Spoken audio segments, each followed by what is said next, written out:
자, 코로나19가 장기화되면서 자영업자들 어려움이 계속되고 있습니다. 그래서 정부가 내년 1월에 지급할 3차 재난지원금에 임대료를 지원하는 방안을 검토하고 있습니다. 자, 예상 효과 그리고 재원 마련 방안을 짚어보겠습니다. 자, 그리고 올해 코스피 대형주 가운데 배터리 그리고 비대면 관련주의 시가총액 순위 상승이 눈에 띄고 있습니다. 자, 시총 순위 10위 안에 드는 종목 가운데 3개가 교체가 됐습니다. 자, 시총 순위 변화의 의미까지 살펴보겠습니다. 지금까지 경제읽기. 네, 좀 더 자세한 내용 김대우의 경제읽기에서 살펴보겠습니다. 오늘도 김대우 박사 나오셨습니다. 네, 어서 오세요. 안녕하십니까? 예. 반갑습니다. 네, 당정이 내년 1월에 3차 재난지원금 지급할 예정인데요. 이 3차 재난지원금에 자영업자의 임대료를 포함시키는 방안을 검토 중입니다. 현실적으로 지금 폐업 위기에 몰린 자영업자들에게 어느 정도나 도움이 될까 좀 여쭙고 싶거든요. 예, 지금 코로나19로 인한 쇼크가 전 국민 또 경제 분야에서는 각계각층에 여러 가지 파급을 쇼크를 갖다 주고 있지만 그중에서도 특히 가장 크게 타격을 입는 곳은 누가 뭐래도 이 자영업자 영세 상인들이라고 할 수 있을 것입니다. 그래서 정부가 지금 이 코로나 상황이 당분간 계속될 것으로 보고 특히 3단계로 그 방역 단계를 높였을 경우에 자영업자와 영세 상인들 피해가 더 클 것으로 보고 내년 연초에 이런 자영업자들을 향한 재난지원금 지급 계획을 지금 세우고 있습니다. 네. 현재 만약에 3단계로 올리지 않으면 한 3조 원 정도, 또 3단계로 올려서 그 피해가 더 커지면 4조 5천억 정도까지도 지불을 할 그런 지금 그 계획으로 있는데요. 현재 지금 코로나19로 인해서 거의 쑥대밭이 되다시피 한 아주 그 경제적 환경, 매출도 안 되고 또 비용은 나가고 있는 이런 자영업자들에게는 내년 초에 나올 이 재난지원금이 생계를 조금 더 유지할 수 있는 굉장히 중요한 생계 자금으로 사용될 수 있을 것으로 보입니다. 예. 사실 뭐 임대료를 지원하는 것 자체에 대해서는 어느 정도 국민적인 동의도 이미 이뤄진 것 같은데 문제는 재원 확보인 것 같습니다. 지금 임대료를 지원을 하려면 재난지원금이 최대 4, 5조까지 필요하다라는 이야기가 나오거든요. 이 부분에 대해서는 어떤 식으로 좀 확보를 해야 될까요? 예, 현재 지금 임대료를 지원하는 방법은 크게 두 가지가 있을 수가 있죠. 처음에 이제 정부 여당 일각에서 나온 것은 이 임대인들이 좀 고통을 분담해서 반 정도를 물고 또 나머지 반은 임차인이 무는 방식으로 하자라는 얘기가 있었는데 이 대목에 대해서는 정부 여당에서는 현재 여러 가지 입법적인 준비가 되어 있지 않고 혹시 있을지도 모르는 이 헌법상의 재산권 침해 이런 문제가 있기 때문에 일단 그것은 조금 중장기 과제로 넘기고 당장 이 예산을 가지고 영업을 하지 못하는 정부의 3단계 이 거리두기 등으로 인해서 영업을 하지 못하는 사람들에게 직접 손실보전금 형태로 자금을 지원하는 이런 쪽으로 지금 방향을 잡은 것으로 보여요. 그런데 이 경우에도 과연 얼마를 대주느냐는 게 문제인데 독일의 경우에는 고정비의 90%를 정부가 직접 손실 비용으로 지원을 해줍니다. 고정비라는 것은 문을 닫아도 그러니까 영업을 하지 않아도 계속 나가는 비용.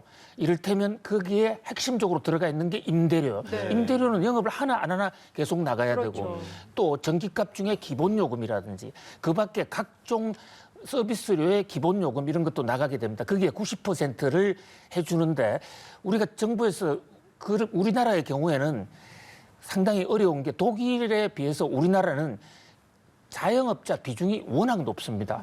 비교가 안 될 정도로 우리가 지금 자영업자의 그 고용 비중이나 이 종사자 비중이 세계에서 가장 높은 수준이거든요. 그러니까 독일만큼 90%를 지원해 주기는 여전히 어려울 것으로 보여요.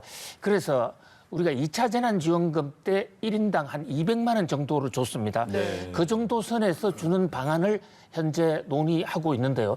그래도 3단계로 만약 올라가면 약 4조 5천억 정도의 정부 입장에서는 비용이 부담이 됩니다. 네.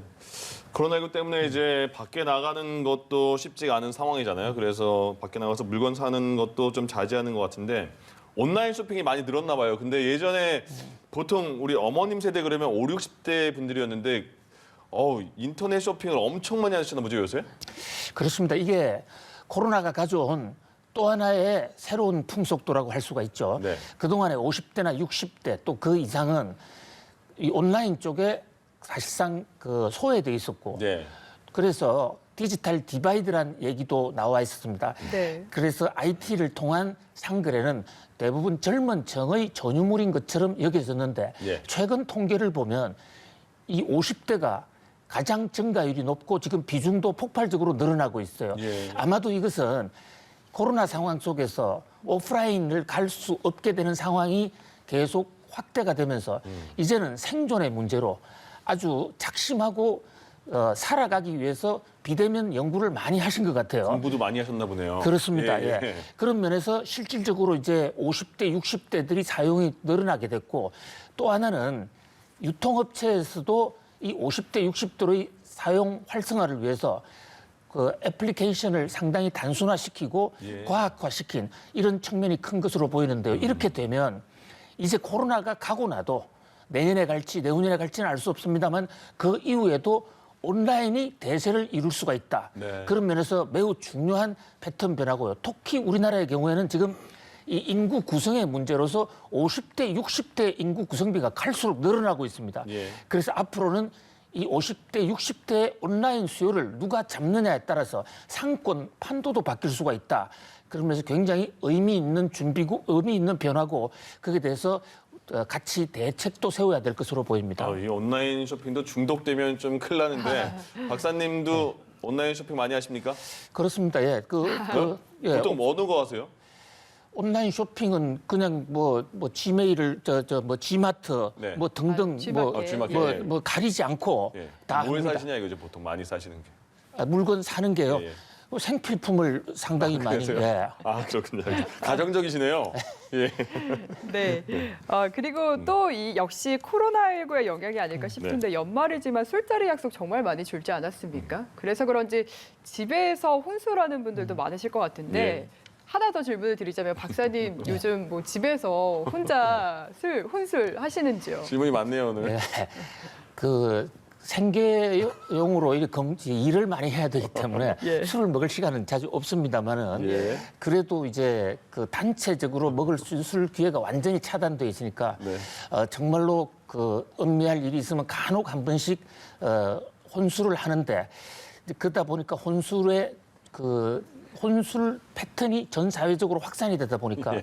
술에 있어서도 주류 술에 큰 변화가 지금 생기고 있는 것으로 보여요. 아, 네, 그래요? 맞습니다. 지금 예. 저희가 할 얘기가 바로 그건데요. 네. 주류 시장의 변화가 감지되고 있는 것 같은 게 그 대형마트의 원래 매출 1위가 맥주였거든요. 근데 최근에는 그 매출 1위를 제치고 와인이 1위를 차지할 정도로 인기를 끌고 있다고 합니다. 이건 역시 코로나의 영향이다라고 저희가 좀 이해를 하면 될까요? 그렇습니다. 굉장히 중요한 변화로 보이는데요.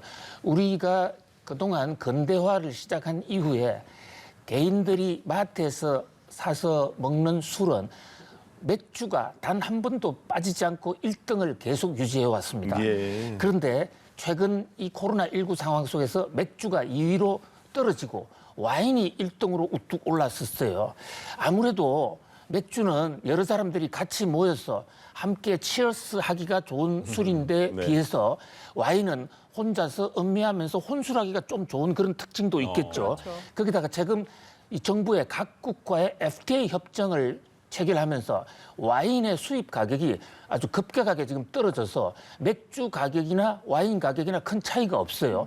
그러다 보니까 이제 와인에 대한 수요가 폭발해서 와인이 1등 술로 예. 우리 국민의 술로 자리를 잡았는데 문제는 와인의 경우에 우리나라가 그 원재료나 생산품을 거의 100% 지금 수입하고 있다는 거예요. 네. 뭐 건강에 좋다는 얘기도 있긴 합니다만은 그래서 이런 어떤 소비자들의 술 취향 패턴에 맞추어서 우리나라 주류 업계도 조금 더 적극적으로 와인을 직접 개발하거나 또 국내에서 생산해서 만들어내는 그런 패턴 변화에 좀 대응을 해야 되지 않나 이런 생각도 해봅니다. 예. 예. 예전엔 누가 혼술한다고 하면 굉장히 쓸쓸해 보이고 좀 안타까웠는데 요새는 그렇지 대세가 않죠. 됐으니까요. 그러네요. 예. 예.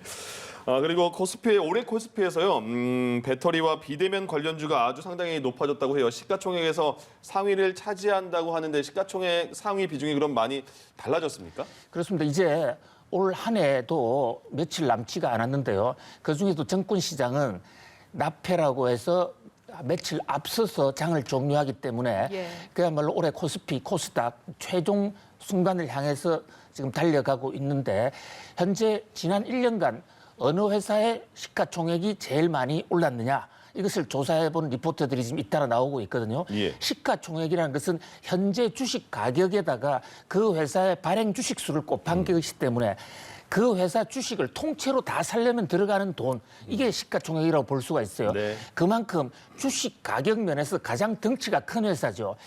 여기 이제 상위 12회사에 들어가 있다는 얘기는 결국 우리나라의 10대 기업이 어디냐라고 볼 수가 있는 건데요. 네. 현재 지금 삼성전자가 1위, 그리고 SK 하이닉스가 2위. 이 두 회사는 지난해도 1, 2위를 했습니다. 네. 근데 이제 3위 LG화학은 배터리 회사였죠. 이 회사의 상승폭이 굉장히 높고요. 그렇네요. 또 4위 바이오, 삼성바이오죠. 그다음에 5위 셀트리온, 이 두 회사는 바이오입니다. 그래서 바이오 회사가 올랐고 또 6위에 올라 있는 회사 네이버, 또 9위에 올라와 있는 이 카카오 이런 회사들은 IT 회사입니다. 그래서 올 한 해 우리 정시에서 가장 잘 나간 회사의 특징을 영어 철자로 얘기할 때 BBIG라고 흔히들 얘기합니다. BBIG. 예, 빅에다가 앞에 B를 하나 더 붙인 거죠. 네. 그냥 읽어도 빅인데 그걸 강조하기 위해서 삐크라고 발음하는 사람도 간혹 있어요. 예. 자, 그래서 B는 뭐냐? 첫 번째 배터리, 두 번째 바이오, I는 인터넷, 그다음에 마지막 G가 게임 회사인데요. 이렇게 지금 말씀하신 대로 비대면 회사, 배터리 회사, 바이오 회사, 이 회사의 주가가 폭발적으로 올랐다 이렇게 볼 수 있고요. 반대로 이제 탈락한 회사들을 보면 예. 삼성물산 회사 종합적인 회사고 지주회사격인데 그 회사 탈락했고 또 현대모비스 같은 전통적인 회사 탈락했습니다. 그리고 현대차나 이 자동차 회사는 현대차가 지금 7위에 랭크가 돼서 10위 안에 생존을 했습니다만 원래 이게 2년 전만 하더라도 현대차가 2위까지 올라갔던 회사거든요. 예. 그래서 삼성전자와 현대차 두 개를 묶어서 우리나라의 1등, 2등을 현차 군단이라고 전차 군단, 삼성전자와 차 이래서 전차 군단이라고까지 얘기했는데 현대차는 지금 상당히 떨어져 있어요. 네. 코로나가 우리나라 정권시장의 판도와 재계 판도에도 이렇게 엄청난 변화를 가져왔다고 볼 수 있습니다. 아, 네. BBIG, 배터리, 바이오, 인터넷, 게임. 그렇습니다. 코로나 영향이라고 말씀을 하셨는데 예. 실제로 게임 같은 경우에 원래도 좋아하긴 하는데 코로나 영향으로 집에 많이 있다 보니까 더 많이 하게 되더라고요. 장기적인 관점에서도 증시 상승을 주도할 종목이다. 저희가 이렇게 이해를 해도 되겠습니까? 그렇습니다. 이게 지금 코로나가 당분간 더 계속될 가능성이 있고 서로 코로나가 끝나더라도요. 코로나로 인한 이 사회적 변경은 코로나가 간다고 해서 그냥 없어지기가 어려울 것으로 보여요. 이를테면 중세 시대에 흑사병이 돌면서 그때 사람들의 생활 패턴이 많이 무너졌는데 바뀌었죠. 그 패턴이 중세 사회를 몰락시키고 근대 르네상스시로 가게 되는 하나의 계기가 됐거든요. 지금도 마찬가지라고 봅니다. 우리는 코로나는 이제 곧 가겠죠. 그러나 코로나가 몰고 왔던 그런 어떤 이 행태의 변화는 앞으로 산업 판도나 생활, 라이프 스타일을 바꿀 테기 때문에 그에 따라서 기업의 판도도 이런 그 코로나 때 장점으로 떠오른 산업 예. 이런 쪽이 더 비중이 좀 커질 그런 가능성이 높다 이렇게 보겠습니다. 예. 박사님, 내년 예. 주식시장 좀 전망해 주세요. 예. 코스피가 한 3천 정도까지 갈 거다 이런 얘기도 막 하는 것 같은데요. 3천이 아니라 3천 이상도 갈 수가 있겠죠. 네. 현재 지금 그 유동성 면만 놓고 보면 유동성이라는 게 시중에 돈이 얼마나 풀려 있느냐 그리고 그 돈이 정권 시장으로 얼마나 향하고 있느냐 이건데요. 결국은 가격이라는 것은 수요와 공급에 따라 결정이 되는데 공급량은 일정 기간은 크게 변하지 않아요. 그런데 지금 시중에 유동성이 폭발적으로 늘어나 있고 그것은 정부가 재정을 늘린 것도 있고 또 외국으로부터 들어오는 외국인 자금도 있고 이걸 볼 때 현재 종합주가지수가 2,700 중반 800을 돌파할까 말까 이러는데 내년까지 간다면 현재 상황에 큰 변화가 없다면 3천 선선은 가볍게 돌파할 수 있지 않겠느냐. JP 모간 같은 미국의 IB 은행 같은 데서는 현재 구체적으로 3,200을 이미 적시를 했죠. 우리나라 정권사들도 3,000선 아래로 보고 있는 그런 어떤 그 정권사들은 없고 모두 3,000선을 다 넘어섰습니다. 예. 그런데 여기서 굉장히 주목해야 될 게요. 예. 지금 3,000선 주가가 되면 30%, 10% 정도 주가가 오른다. 그런데 종래 패턴하고 다른 게 주가가 2,700에서 3,000으로 올랐을 때 그 10%의 상승 효과가 모든 종목에 골고루 오지 않는다는 거죠. 유동성 장세, 돈이 막 넘쳐서 주가가 올라갈 때는 그 유동성의 테마가 있는 그러니까 뭐 새로 코로나 치료제를 개발했다든지 이런 쪽에 돈이 과도하게 몰리는 경향이 있어요. 예. 지금도 올해도 우리 증시가 주가가 많이 올랐지만 특정 종목에 집중적으로 올랐고 안 오른 종목은 오히려 떨어졌거든요.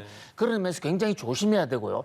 또 우리가 지금 실물 경제와 주가 지수가 너무 따로 가고 있는 금융 지표와 예. 그런 의미에서 여차하면 유동성이 한꺼번에 빠져나가면 주가가 대폭락할 수 있기 때문에 네. 그런 가능성에도 굉장히 조심해야 되는 항상 상승과 하락을 예의주시하는 상황 변화에 매우 민감해야 되는 그런 상황입니다. 예. 지금 걱정되는 점도 함께 짚어주셨는데 저는 역시나 투자를 하기에는 걱정하는 부분이 참 많은 사람인 것 같습니다. 실제로 지금 버핏 지수라고 하죠. 이게 증시 과열 여부를 판단하는 척도라고 하는데 이게 지금 역대 최고 수치까지 올라갔다고 하거든요. 이거 걱정할 만한 부분인 거 맞죠? 굉장히 좋은 지적을 해주셨는데 주식을 안 하신다고 하면서도 버핏 지수까지 알면 굉장히 수준이 높다고 볼 수가 조금은 하긴 있는데요. 하나 봐요. 예. 이 버핏 지수라는 게 투자의 달인이라는 워런 버핏이라는 양반 있죠. 그 양반이 2001년도에 언급을 한 지수인데요.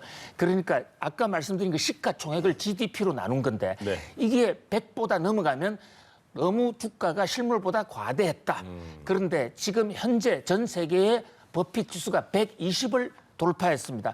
일본 니혼게이자이 신문이 주가 과열이다라고 경고를 하고 있는데 예. 우리나라는 물론 미국보다는 조금 낮지만은 그래도 전체 실물과 금융의 괴리 현상은 버핏 지수에서 상당히 지금 과열 조짐이 있는 것으로 나타나기 때문에 저 대목도 함께 예의주시해야 된다고 봅니다. 네, 알겠습니다. 여기까지 하겠습니다. 지금까지 김대호의 경제 얘기 김대호 경제학 박사와 함께했습니다. 고맙습니다. 네, 잘 고맙습니다. 들었습니다.